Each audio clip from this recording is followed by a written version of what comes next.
Praise the Lord.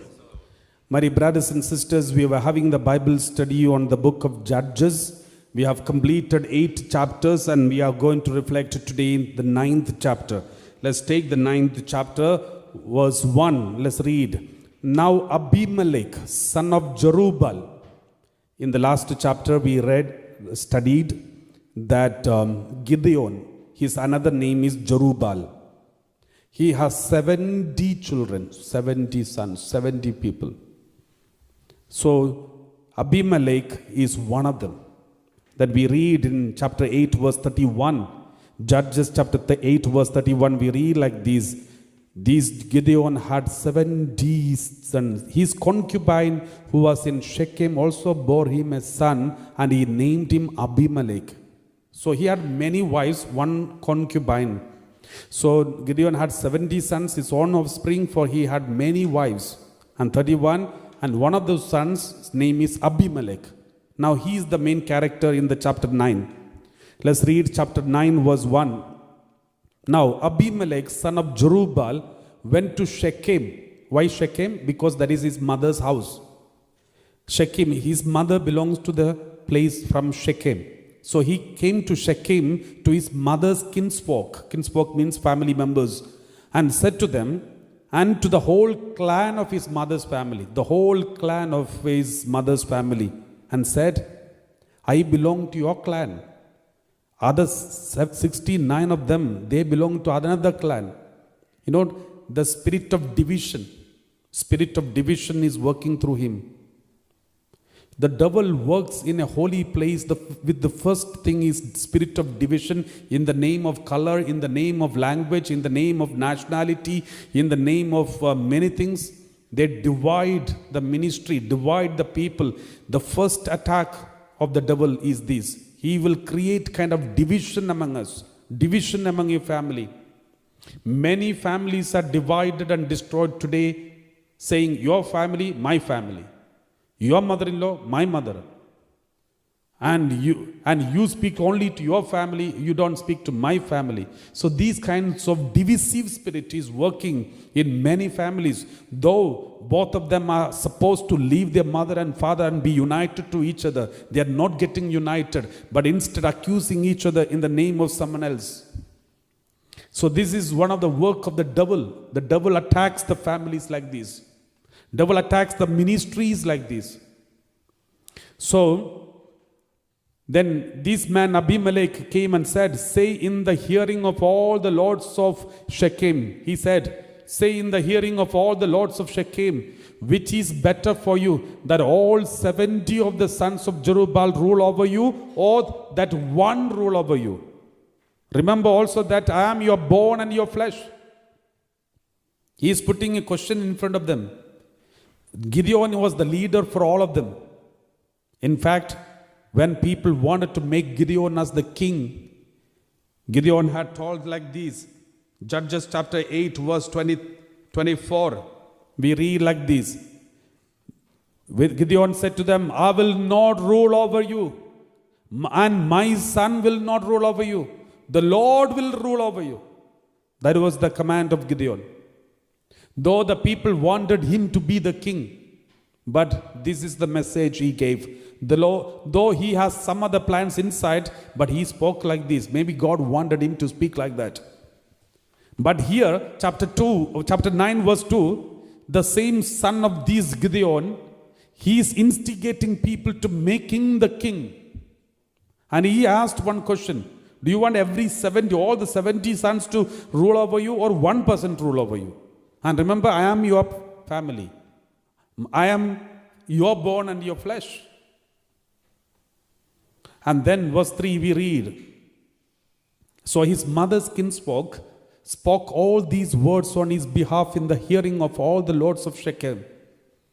And their hearts inclined to follow Abimelech, for they said, he is our brother. See, the division already started.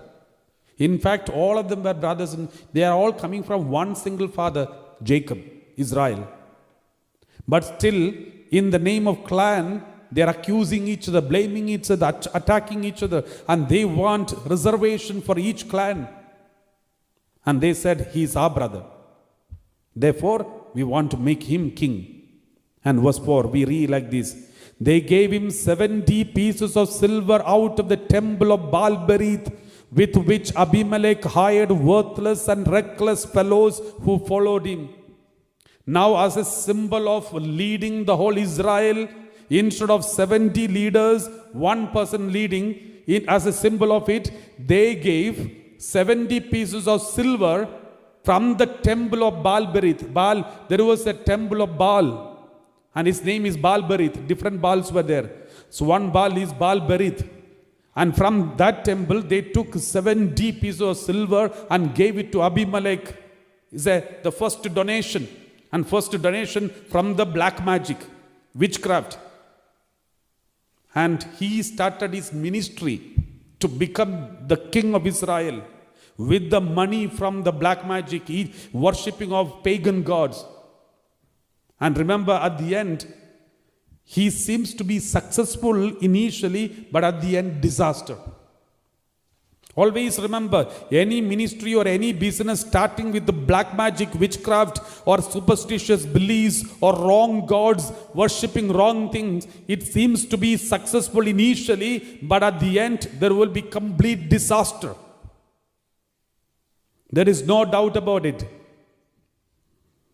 So they gave him 70 pieces of silver out of the temple of Baal-berith, and which Abimelech hired worthless and reckless fellows. He hired some wrong people because he has wrong intention. Therefore, he doesn't mind taking wrong people. If you have good intention, you will only make friendship with the good people. If you have wrong intention, you will make wrong people friends. If you have lust, you will make friendship with those people who have lustful tendencies. If you have anger, hatred, you will make friendship with those people who have this same kind of attitude. If you have the desire for money, you will make friendship with those people who have desire for money and those who are capable of amassing wealth. So the same thing happens here. They gave him 70 pieces of silver, and from this money, this is a corrupted money. From this corrupted money, this corrupted person hired some corrupted people, and all of them were corrupted. And verse 5, we read like this. Verse 5, he went to his father's house. See, father is from another clan. His wife is from Shechem, this clan. So he went to his father's house at Ophrah and killed his brothers, the sons of Jerubbaal, 70 men on one stone. But Jotham, the youngest son of Jerubbaal, survived, for he hid himself. He killed all his brothers except one, Jotham, because he was hiding. Except Jotham, all his brothers were killed on one stone, with all these wicked people whom he hired. Most probably, since he is the brother, the other brothers trusted him and they must have listened to him and obeyed him. As a result, he trapped them and then killed them.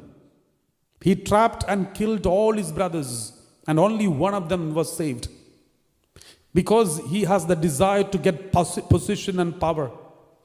My dear brothers and sisters, in fact, desire for money, desire for position, desire for power is an evil possession. Is a sign that there is evil inside, and through which terrible consequence may happen in our behavior and attitude.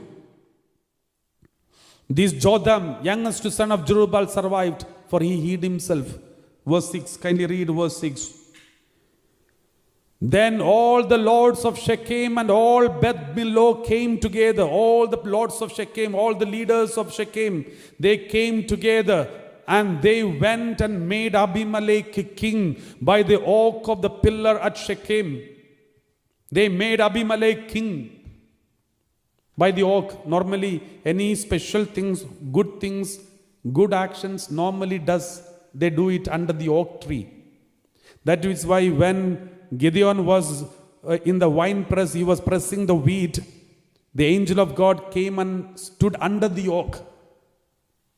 And that is why they also believed, the people used to believe, if you are under the oak, no evil will afflict you. So there was a kind of superstitious beliefs. And also it was a Jewish practice. And it was even continued in UK. There is a tradition in UK when St. Augustine of Canterbury reached in land here in Ramsgate in 6th century. And then the king of this place called Ethelbert, King Ethelbert, he thought St. Augustine is a witch doctor or somebody. He's having the power, supernatural, superstitious belief. So therefore, he was afraid to meet St. Augustine in a public place, but instead he stood under the oak tree and asked St. Augustine to come over there and speak to him, so that he may be safe. So he believed that standing under the oak will protect them. So this is like kind of belief. It was there in the Eastern tradition. And then that is why they made him, Abimelech, king under the oak, by the oak of the pillar at Shechem.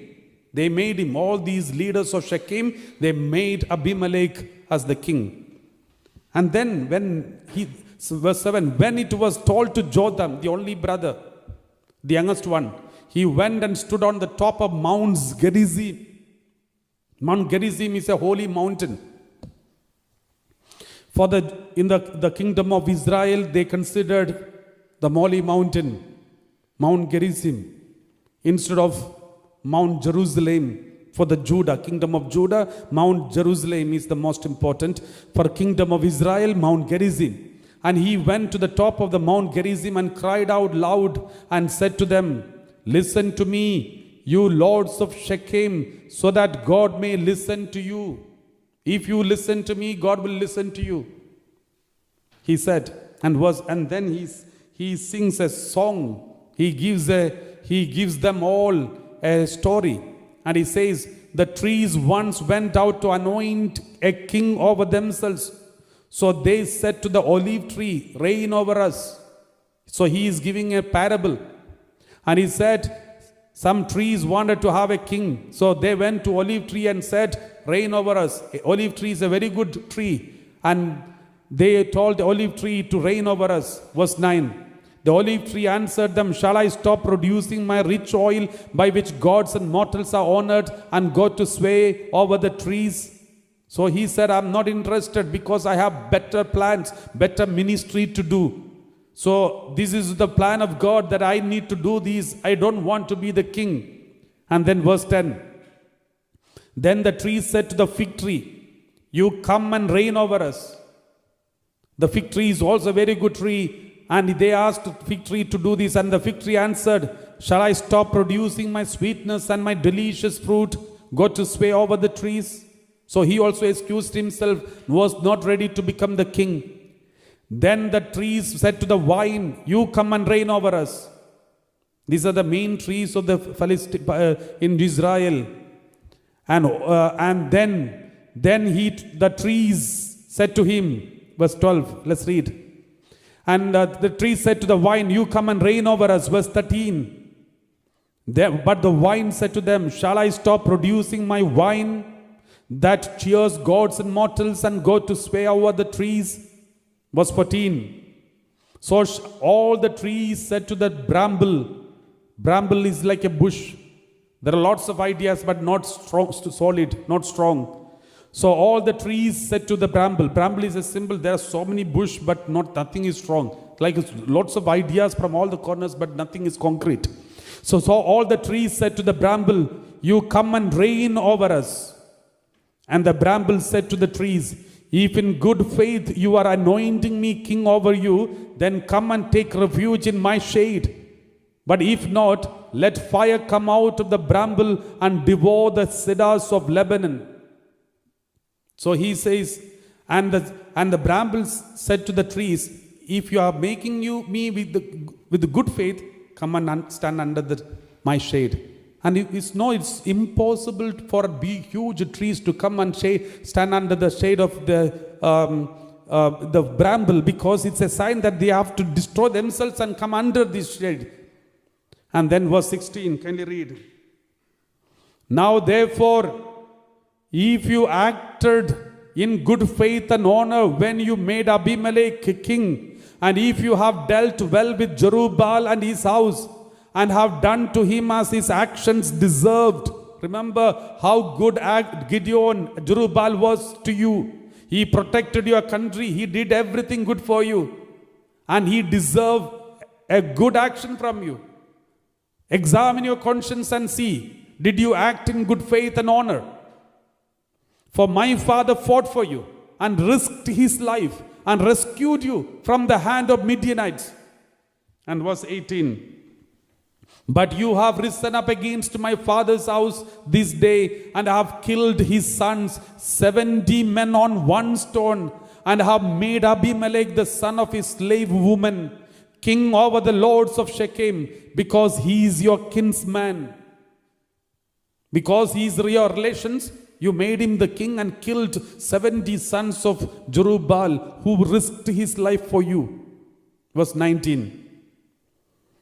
If I say you have acted in good faith and honor with Jerubbaal and with his house this day, then rejoice in Abimelech and let him also rejoice in you. If you have done it with good faith, okay, then rejoice with Abimelech. And verse 20. But if not, let fire come out from Abimelech and devour the lords of Shechem and Beth Millo, and let fire come out from the lords of Shechem and from Beth Millo and devour Abimelech. Let there be divisions and fight between you, because intention is not good. If the intention is not good, you will fight between each other and will destroy. So this is always remember, if the intention is not good, will fight between each other and destroy themselves. Verse 21, we read like this. Then Jotham ran away and fled. After saying the truth, he ran away, going to Beer, where he remained for fear of his brother Abimelech. He was so afraid that Abimelech will come and kill him. So he was hiding there in that place.